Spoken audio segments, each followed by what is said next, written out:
BRS contesting అనేది సబ్జెక్టే కాదు.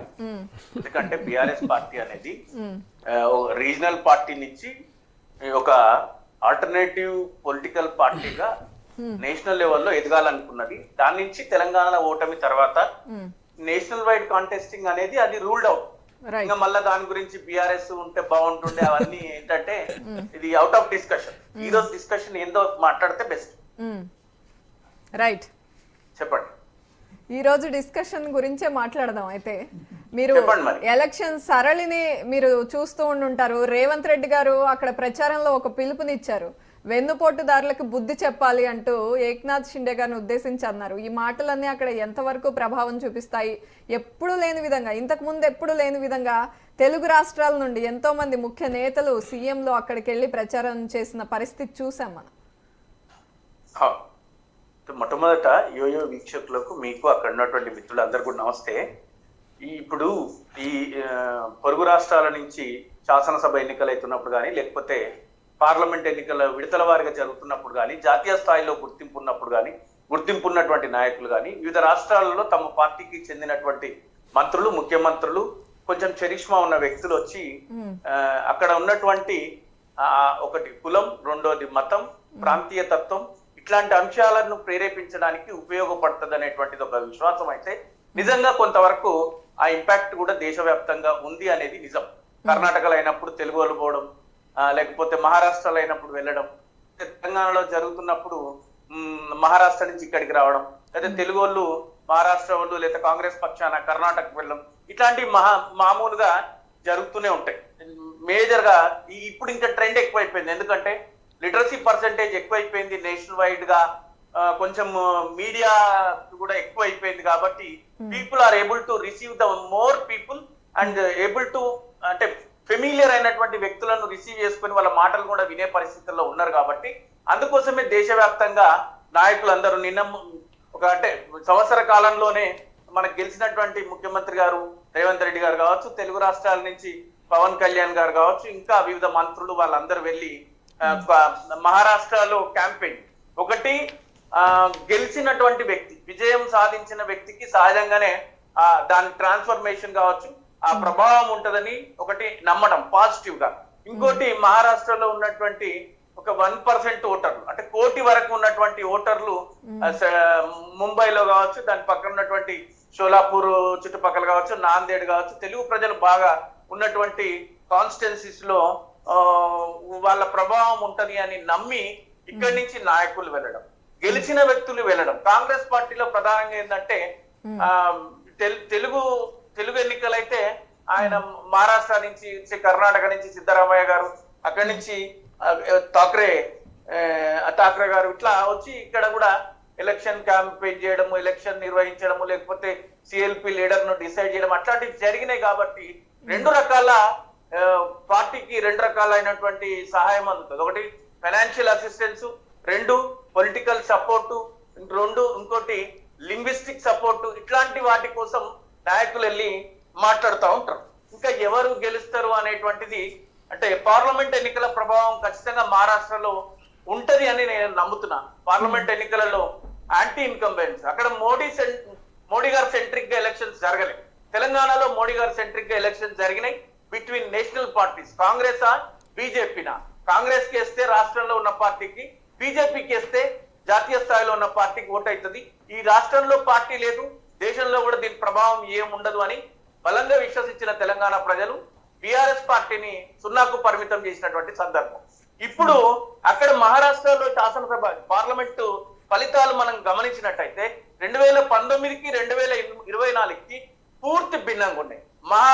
Maharashtra youth BJP party ముందు విడదీస్తుంది, తర్వాత పెత్తనం చెలాయిస్తుంది. అంటే బీజేపీ పార్టీ ఏంటంటే ఫస్ట్ పొజిషన్ లోకి, అంటే ఉనికిని చాటుకుంటది, తర్వాత అజమాయిషి చాటుకుంటది, ఆ తర్వాత ఆనవాళ్ళు లేకుండా చేస్తారు. బీజేపీ రాజకీయ చతురత, మోడీ అమిత్ షా గారి ద్వయం దేశవ్యాప్తంగా జరుగుతున్నటువంటి తీరు.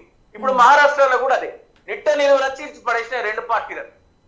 తెలంగాణ సమైక్య రాష్ట్రంలో కూడా ఆ రోజు చంద్రబాబు నాయుడు గారు తెలుగుదేశం పార్టీని వెన్నుపోటు పొడిచి మళ్ళీ తర్వాత ఎన్నికల్లో గెలవలేదా అంటే గెలిచిండ్రు. అంటే దురదృష్టం ఏంటంటే తర్వాత క్రమంలో ఎన్నికలను ఎదుర్కోవడానికి ఎన్టీ రామారావు గారు లేరు కాబట్టి ఆ తర్వాత పరిణామాలు మనం చూడలేకపోయినాం. కానీ అక్కడ యాంటీ ఇన్కంబెన్సీ ఇప్పుడున్నటువంటి ఏక్నాథ్ షిండే గారి మీద అంటే బాల్ ఠాక్రే గారితో కనెక్ట్ అయినటువంటి తీరు గాని, శరద్ పవార్ గారి పొలిటికల్ లెగసీ గాని డెఫినెట్ గా ఇంపాక్ట్ ఖచ్చితంగా మహారాష్ట్రలో ఉంటది. మరాఠా యోధుడనే ఆయనకి పేరుంది శరద్ పవార్ గారి. ఆ ప్రభావం పార్లమెంట్ ఎన్నికలలో ఖచ్చితంగా కనిపించింది. మీరే చెప్పిండ్రు ఇప్పుడు ఈసారి మోడీ గారిని సెంట్రిక్ గా, మోడీ గారి ప్రభావం ఇంకా ఈ దేశంలో అయిపోయింది. నెక్స్ట్ వాళ్ళు బొమ్మ మార్చకపోతే బీజేపీకి మనుగడ లేదు, వాళ్ళు కూడా మారుస్తారు. డెఫినెట్ గా బీజేపీ కూడా ఆ ప్రయత్నంలోనే ఉంది. ఇప్పుడు జరుగుతున్నటువంటి మహారాష్ట్ర ఎన్నికలలో ఖచ్చితంగా మహారాష్ట్ర వికాస్ అగాడి అంటే కాంగ్రెస్, ఉద్ధవ్ ఠాక్రే అండ్ శరద్ పవార్ గారి అలయన్స్ కి ఎక్కువ మెజారిటీ స్థానాలు ఉన్నాయి. ఏదైతే పరంపర ఏదైతే ఉందో పార్లమెంట్ ఎన్నికల్లో జరిగినటువంటి పరంపర అది కొనసాగుతుంది. మేజర్ గా ఇక్కడి నుంచి కాంగ్రెస్ మేనిఫెస్టో కూడా మళ్ళీ 6 గ్యారంటీలు, మహిళలకు ఉచితం అట్లాంటివి పెట్టిండ్రు. కానీ ఎన్నికలు యాంటీ ఇన్కంబెన్స్ ఉన్నప్పుడు, ప్రజలకు కొంత విసుగు వచ్చినప్పుడు, పార్టీలను విడదీసినప్పుడు ఆ పార్టీ మీద ఉన్న వ్యతిరేకత, వీళ్ళు పెట్టిన పథకాల మీద పెద్దగా ప్రజలు ఏం ఆలోచించారు. ఆ తర్వాత వచ్చే రాజకీయ పార్టీలు దాన్ని ఆ మేనిఫెస్టో గురించి మాట్లాడుతుండొచ్చు, కానీ ప్రజలు ఫ్రీ బస్ గురించి ఎవరు ఆలోచిస్తారండి? Free bus will not show the much impact. అది ఢిల్లీలో వర్కౌట్ అయిందని చెప్పి కర్ణాటకలో, తెలంగాణలో, ఇప్పుడు మహారాష్ట్రలో ఖర్గే గారి మేనిఫెస్టోలో పెట్టి ఫ్రీ బస్ వల్ల ఏం పెద్దగా ఒరిగేది ఏముంది? దానివల్ల ఎవరు ఎక్కువ బెనిఫిట్ పొందుతారు? ఎప్పుడో ఒక రోజు వెళ్ళే ఆడోళ్ళు అంటే నెల 2 నెలలు దాన్ని ఎంజాయ్ చేస్తారు. కానీ కంటిన్యూటీ అంటే అది కష్టం. So I don't think that will work out.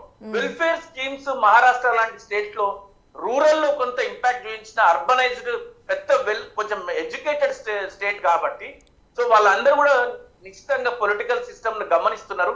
ఈసారి ఖచ్చితంగా కాంగ్రెస్ అలయన్స్, మహారాష్ట్ర వికాస్ అగాడికి కొంత ఎడ్జ్ ఉంటదని నేనైతే బాగా నమ్ముతున్నాను. ఎందుకంటే అట్లాంటి పరిస్థితి ఉందనే కాంగ్రెస్ కి ఈరోజు ఈసారి స్టేట్ లో ఎంఐఎం ఫ్రెండ్లీ పార్టీగా ఉంది కాబట్టి అక్కడ 16 స్థానాలలోనే పోటీ చేస్తుంది. నిజంగా అక్కడ కూడా ఒక 100 స్థానాలలో ఎంఐఎం పోటీ చేస్తే డెఫినెట్లీ అది బీజేపీ వాళ్ళతో కుమ్ముక్కయి కాంగ్రెస్ ను ఓడగొట్టడానికి పోటీలో నిల్చోబెట్టిందంటే నమ్మేవాళ్ళం. కాకపోతే ఈసారి గతంలో బీహార్ లో, ఉత్తరప్రదేశ్ లో నిల్చోబెట్టినట్టు ఎంఐఎం ని ఈసారి అక్కడ వాళ్ళు నిల్చోబెట్టలేకపోయారు. సో ఎంఐఎం కూడా స్ట్రాంగ్ గా కాంగ్రెస్ గెలవాలని ఆలోచిస్తున్నట్టు అర్థమవుతుంది. కాబట్టి ఈసారి కాంగ్రెస్, దాని అలయన్స్, ఉద్ధవ్ ఠాక్రే గారికి జరిగిన అవమానము, వాళ్ళు డెఫినెట్ గా అంటే ఆ భావోద్వేగాలను రెచ్చగొట్టే ప్రయత్నం కూడా చేస్తారు. మరాఠాలను, లేకపోతే బాల్ ఠాక్రే గారి ఆలోచనలు అవన్నీ ముందుకు తీసుకొచ్చి గెలిచి, అంటే ఎక్కువ శాతం గెలిచి, మరి అట్లా అని చెప్పి బీజేపీని మనం తక్కువ అంచనా వేయలేము. చివరి వరకు పోరాడి ఎన్నికల తర్వాత కూడా ఈ అలయన్స్లన్నీ కూడా కింద మీద చేసి మళ్ళీ అధికారంలోకి రావడానికి విశ్వ ప్రయత్నాలు చేసేటువంటి అవకాశాలు అయితే ఉంటాయి. తెలుగుల ప్రభావం ఖచ్చితంగా ఉంటది. అక్కడ కోటి మంది ఓటర్స్ ఉన్నారు. దగ్గర 2-3 కోట్ల మంది తెలుగు వాళ్ళు ఉన్నారు కాబట్టి చాలా చోట్ల సెంట్రల్ ముంబై, వర్లీ అట్లాంటి ప్రాంతాలలో, నాందేడు, షోలాపూర్ లో అయితే ఎన్సీపీ ఒక తెలుగు అతనికి ఇచ్చింది. అట్లనే సిపి వామపక్షాలు కూడా ఒకరికి మన తెలుగు ఆరిజన్స్ ఉన్న వాళ్ళకి టికెట్ కూడా ఇచ్చిండ్రు. గతంలో కూడా అక్కడ తెలుగు లీడర్స్ గెలిచిండ్రు. కార్పొరేటర్స్ వాళ్ళందరూ చాలా మంది ఉన్నప్పటికీ కూడా ఎమ్మెల్యే టికెట్లు సాధించలేకపోయినారు వివిధ రాజకీయ పార్టీల నుంచి. తెలుగు వాళ్ళ ప్రభావం కూడా ఉంటది అక్కడ. మహారాష్ట్ర కాంగ్రెస్ అలయన్స్, కాంగ్రెస్ ఉద్ధవ్ ఠాక్రే వాళ్ళ అలయన్స్ కే ఎక్కువ అవకాశాలు అయితే ఉన్నట్టు నా అభిప్రాయం. సాదిక్ గారు, వాళ్ళ స్టేట్ కమిటీ అక్కడ స్టేట్ రాష్ట్ర పార్టీ ఉంది కదా, ఇంతమంది తెలుగు మీ ద్వారా అడగండి, అంటే మాకు అనాలిసిస్ కి పనికి వస్తుంది. వాళ్ళ స్టేట్ కమిటీ అక్కడ ఏం చేస్తుంది రాష్ట్ర? ఆయన టాపిక్ అడగొద్దు అంటున్నారు కదా. వాళ్ళ పార్టీ ఉంది కదా, వాళ్ళ పార్టీ ఉంది కదా. ఇప్పుడు అవుట్ ఆఫ్ డిస్కషన్ నన్నేమి అడగొద్దు. అక్కడ ఇప్పుడు అధికారంలో ఉంటే అందరికి జవసత్వాలు వస్తాయి. తెలంగాణలో కాంగ్రెస్ పార్టీ కర్ణాటకలో గెలిచేంత వరకు మీటింగ్ పెడితే 100 మంది వచ్చేటోళ్ళు కాదు. 2 కార్లు కూడా గాంధీ భవన్ లో కనిపించకపోతుండే. ఎప్పుడు చూసినా కూడా కలకలలాడుతుండే తెలంగాణ భవన్. ఓడిపోయిన తర్వాత ఒక నెల రోజుల పాటు కళావిహీనంగా ఉన్న తెలంగాణ భవన్ 12 నెలలు అంటే కేటీఆర్ గారు లేదా హరీష్ రావు గారు కాంగ్రెస్ పార్టీని ఇక్కడ మనం ప్రతి సందర్భంలోనూ వాళ్ళ వాళ్ళ తప్పులను ఎత్తి చూపడంలో సక్సెస్ అయింది కాబట్టి ఈ రోజు మా తెలంగాణ భవన్ కలకలలాడుతుంది. ఖచ్చితంగా మళ్ళీ మనం అధికారంలోకి వస్తాం. ఈ రోజు ప్రజా వ్యతిరేకత కాంగ్రెస్ పార్టీ మూటగట్టుకుంది, బీజేపీ వెనకబడిపోయింది. శ్రీనివాస్ గారు, కొట్లాడితే మనం గెలుస్తామని బచ్చు శ్రీనివాస్ గారు, వారు అడుగుతుంది ఒక్క నిమిషం, వారు అడుగుతుంది మీరు స్టేట్ లో అధికారంలోకి వస్తారా, జవసత్వాలు పుంజుకుందా లేదా ఆ విషయం అడగట్లేదు. స్టేట్ గురించి వాళ్ళు ప్రస్తావించట్లేదు. మీరు బీఆర్ఎస్ పార్టీగా అవతరించారు, వేరే రాష్ట్రాల్లోకి వెళ్తాము, జాతీయ పార్టీగా సత్తా చాటుతామన్నారు. అక్కడ మీ స్టేట్ కమిటీ ఏం చేస్తోంది? నేను అదే చెప్తున్నా మీకు. నేను ఇప్పుడు మా పార్టీ డిస్కషనే అనవసరం అంటున్నా. ఎందుకు అనవసరం అంటే ఇదర్ గెలిచే పార్టీకి సహకరిస్తారు ఎవరైనా. బీజేపీ ఆల్రెడీ అధికారంలో ఉంది, కాంగ్రెస్ అధికారంలోకి వస్తాము, కాంగ్రెస్ అలయన్స్ కాంగ్రెస్ అధికారంలోకి వస్తామని ఉవ్విల్లూరుతుంది. ప్రజలు రెండుగా విడిపోతారు. అక్కడ ఆ అలయన్స్ లకే పనిచేస్తారు. మానసికంగా కూడా ఆ విధంగా సంసిద్ధమై ఉంటారు. ఎప్పుడైతే మనం అసలు ఎటువైపు లేమని తేలిపోయిన తర్వాత ప్రజలు గాని నాయకులు గాని హస్త సన్యాసం చేస్తారు. ఇది జరుగుతుంది ఎక్కడైనా. టిఆర్ఎస్ పార్టీ ఇప్పుడు ఎక్కడ కూడా క్షేత్రంలో లేదు. Only it is purely working in Telangana. We are working only Telangana అంతే. మా అవుట్ ఆఫ్ తెలంగాణలో బిఆర్ఎస్ పార్టీ పనిచేయటం లేదు. ఒక్కసారి తెలంగాణలో గెలిచి ఉంటే నిజంగా కూడా ఈ రోజు మహారాష్ట్ర ఎన్నికలను కానీ లేకపోతే ఎక్కడైనా దేశవ్యాప్తంగా మా ప్రభావం ఉంటుండే.